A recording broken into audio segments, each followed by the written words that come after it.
મોરબીથી સમાચાર જ્યાં સફાઈ કર્મચારીઓને પગાર ન મળ્યો અને તેઓ રોષ ઠાલવી રહ્યા છે। કામદારો પગાર માટે મહાનગરપાલિકા કચેરીનો ઘેરાવ કર્યો। એજન્સીઓ દ્વારા કામદારોને પગાર ન અપાયો હોવાનો આરોપ છે।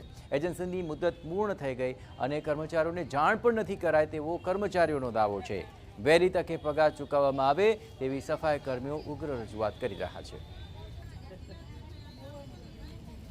ના એજન્સી રદ થઈ અમને ખબર નથી। અમને કોઈ બાબતની જાણ કરી નથી। અમને કામ જ કરાય છે। કામ કરો તમારો પગાર થઈ જશે। પગાર અમારે થયા નથી સાહેબ। હવે આગળ અમે બેઠા છીએ। અમને કોઈ સાહેબ જવાબ આપો કે અમારો પગાર કેદી થવાનો અને અમારી એજન્સી બંધ થઈ ગઈ છે। અમારે શું કરવાનું? અમારે કામ કરવાનું કે કામ નહીં કરવાનું? અને કામ કરી તમને પગાર આપો।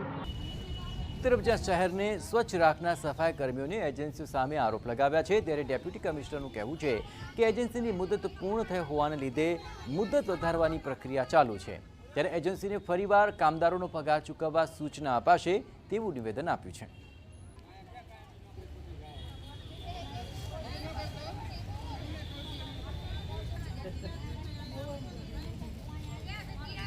ક્રિએટિવ મેનપાવરના કેસમાં એપ્રિલ મહિનામાં એની મુદત પૂરી થઈ ગઈ હતી।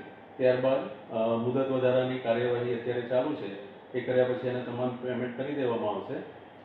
ક્રિએટિવ મેનપાવરને અમે અહીંયાથી સૂચના પણ આપેલી છે કે અત્યારે જેટલા પણ સફાઈ કર્મીઓ છે એને જે 10 તારીખ આપણી નિયત થયેલી છે ત્યાં સુધીમાં પગાર કરવાનો હોય છે। તો હું આજે ફરીથી બોલાવીને પણ સૂચના આપું છું કે લોકો પગાર કરી દે અને બાકીની જે વહીવટી પ્રક્રિયા છે એ પૂર્ણ કરી અને અમને વધારાનું એક્સટેન્શન પણ આપવામાં આવશે।